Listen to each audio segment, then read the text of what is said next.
The holidays are over and inflation is back after months of mainstream victory laps, including Paul Krugman's famous quote, "Inflation is over, we won at very little cost." It turns out inflation is not dead after all, it is not even resting.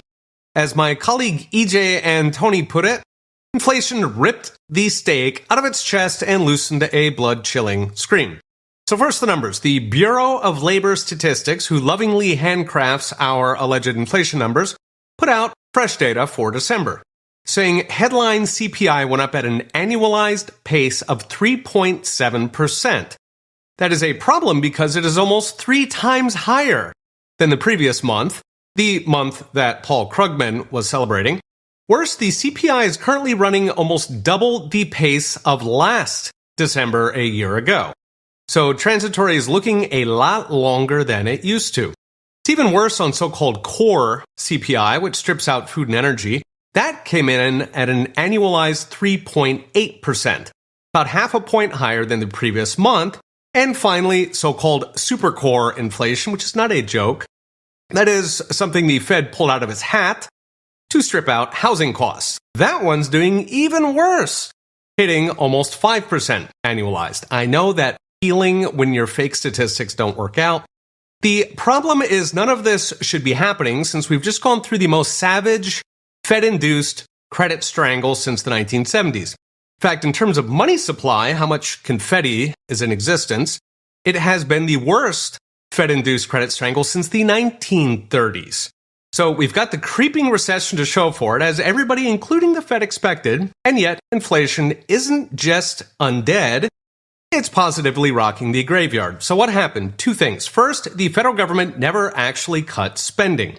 Second, there was so much bank and hedge fund money parked at the Fed that as it drained out, especially the reverse repo, that meant there was plenty of money sloshing around Wall Street. It was only tight for the unwashed voters trying to, say, buy a house or pay down their credit card. The federal spending in particular has been eye-watering. In fact, just hours after the BLS inflation report, Janet Yellen rolled up with her bag of goodies, reporting the federal deficit for December soared to $130 billion in a single month. For perspective, the typical budget deficit during the Trump years on a December was roughly $20 billion. Under Biden, it was $80 billion last year. Now it's $130. And there's still another year to go, maybe more if the dead vote swings blue again. So what's next? Brought to you by Unchained.com. Out of control federal spending is the root of our current economic crisis. It's driving inflation, it's driving the recessions the Fed makes to fight inflation.